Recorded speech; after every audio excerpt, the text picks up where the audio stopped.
acaba de concluir una de las legislaturas más tensas, movidas, polémicas, en medio de muchísima expectativa, en un país supremamente polarizado, donde el gobierno ha impulsado una serie de reformas sociales que han generado muchísima reacción en el mundo empresarial, en el mundo industrial y con muchas reservas. Pues decidimos hablar con Bruce McMaster, quien es el vocero, el representante de uno de los gremios más influyentes y poderosos del país. Aquí está la primera parte de la entrevista, a propósito además de los recientes indicadores de la economía en el país. Quisiera comenzar a preguntarle por las recientes cifras que ha revelado el DANE, que hubo crecimiento económico del 5.5%, pero hace apenas unos días hablábamos de que estábamos cerca de una recesión, de un estancamiento económico. ¿Cómo entender esas discrepancias? Sí, en realidad lo que sí hemos tenido, digamos, son 18 meses, digamos, muy duros para la economía colombiana, duros para los hogares, en el sentido de que ha habido una alta inflación y esto afecta a los hogares, el poder adquisitivo, por supuesto. Ha habido un nivel de empleo que todavía es bastante insatisfactorio, en el sentido de que hay muchos colombianos que están buscando empleo. Las estimaciones son en realidad más de 2 millones de familias o de personas que están buscando empleo y que no lo han conseguido. Salió un dato ayer que es bueno, que es distinto, que es el índice de seguimiento económico, que básicamente nos indica más o menos cómo va en este momento la dinámica de los diferentes sectores económicos. ¿Pero que se están recuperando? Que creció mucho. Creció y es verdad, llegó a un nivel del 5.5%, la cual por supuesto es una buena noticia. Hay que ver qué pasa con el trimestre completo. Este es el dato de solamente del mes de abril. Nos puede dar indicadores e indicios de algunos sectores que están dinamizándose y que algunos sectores que están teniendo mayor actividad. ¿Cuáles son? El sector agrícola, sí, que es el sector más importante, y es muy importante porque ese, además de que genera actividad económica, pues nos produce los alimentos, y eso ya es suficientemente bueno.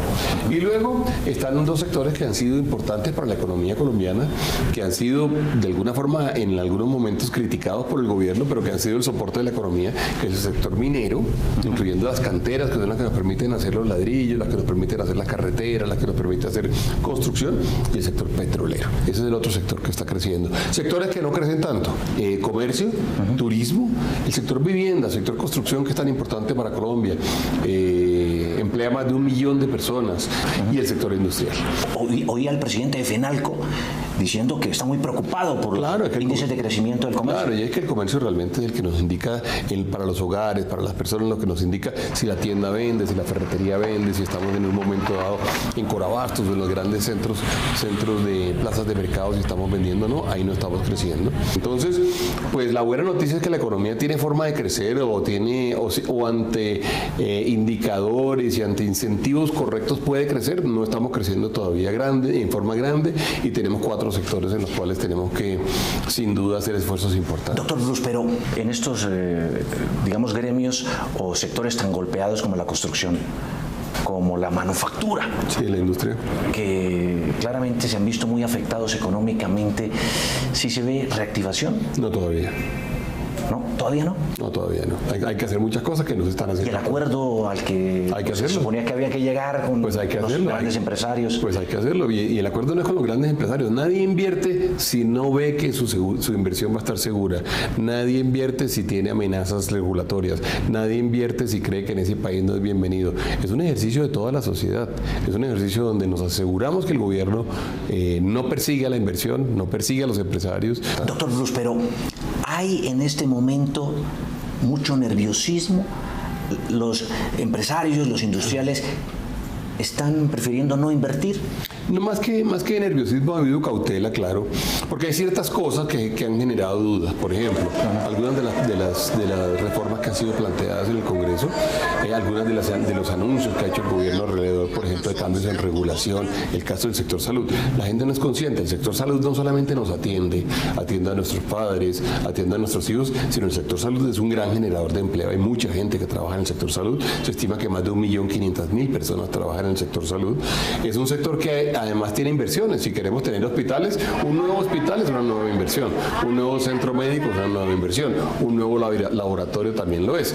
Entonces es un sector en donde todo lo que ha sucedido alrededor del mismo, como ha tenido tanta incertidumbre hacia dónde vamos, pues ha generado, digamos, un desaceleramiento en términos de la actividad inversionista allí. Yo creo que ahí cometemos un error como país, porque yo sí creo que Colombia debe aprovechar el dinamismo del sector. Ese sector es nada más ni nada menos que el 8% del Producto Interno Bruto de Colombia. Es decir, ahí se mueven cerca de 90.000 millones de pesos por año, 90 billones de pesos por año, ¿no? Es como el presupuesto que manejan. Exactamente, que es muy grande. Entonces, si somos buenos y podemos podemos montar mecanismos virtuosos, podemos invertir más, tendremos más hospitales. Podemos invertir más, tendremos más ambulancias, tendremos más laboratorios, tendremos más centros unidades de cuidados intensivos, y el país quiere eso. Entonces, yo creo que hay una oportunidad inmensa. ¿Qué dicen los empresarios también, o su vocero, sus representantes, sobre las reformas laboral, pensional, y otras más que se han aprobado en el Congreso en medio de muchísima polémica? Aquí está la segunda parte de la entrevista con el presidente de la ANDI, Bruce McMaster.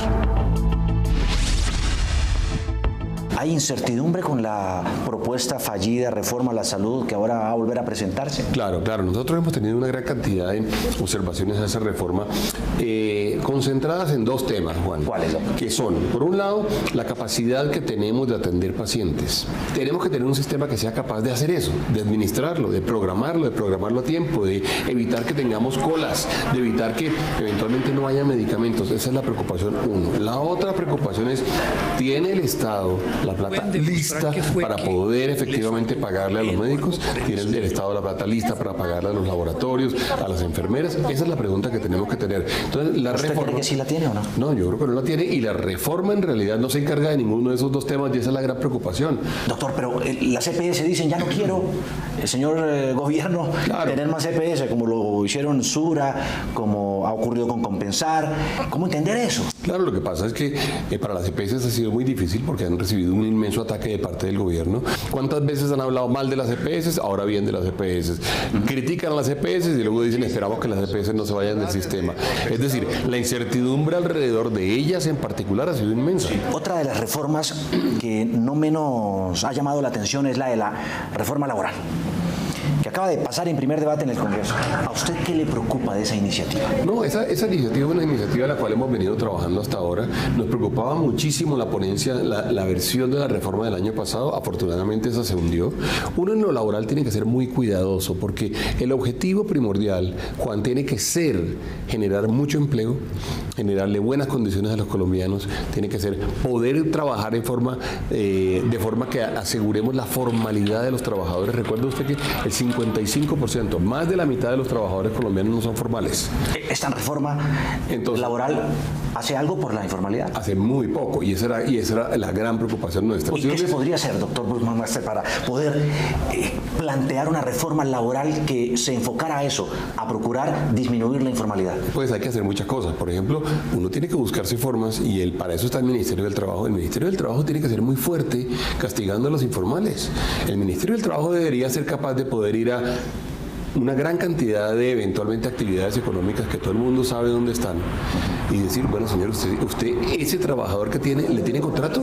¿Le paga horas extras? ¿Le paga dominicales? Porque si no es así, señor, usted lo cierro, o lo multo, o me hace el favor y contrata a la persona adecuadamente. Frente a la reforma pensional que ya se aprobó, ¿tienen reparos? Sí, nosotros tenemos reparos por la forma como se hizo. Se ignoró, digamos, la capacidad que tenía la Cámara, la obligación que tenía la Cámara de debatir, y deciden que la Cámara, pues no, en aras del afán o en aras de evitar que eventualmente se caiga en la Cámara, prefieren entonces llevársela a la Corte Constitucional. Eso en cuanto a lo formal, el trámite. Un vicio formal muy grande. Y luego la reforma tiene cosas buenas que nosotros apoyamos, pero que se podían hacer sin la reforma. Por ejemplo, atender a los adultos mayores que nunca han cotizado cotizado para pensión. No había que hacer una reforma para eso. No había que hacerlo. Y no solamente no había que hacerlo, sino que decidieron hacerlo con la plata de los jóvenes que están ahorita cotizando. ¿Es así de grave? Pues los jóvenes lo dirán. O sea, cuando estos jóvenes estén en edad de jubilarse, pues van a enfrentarse al riesgo de saber qué pasó con mi plata, dónde están mis recursos. Y lo último es que nosotros sí hemos dicho, ojo con el efecto sobre el mercado de capitales.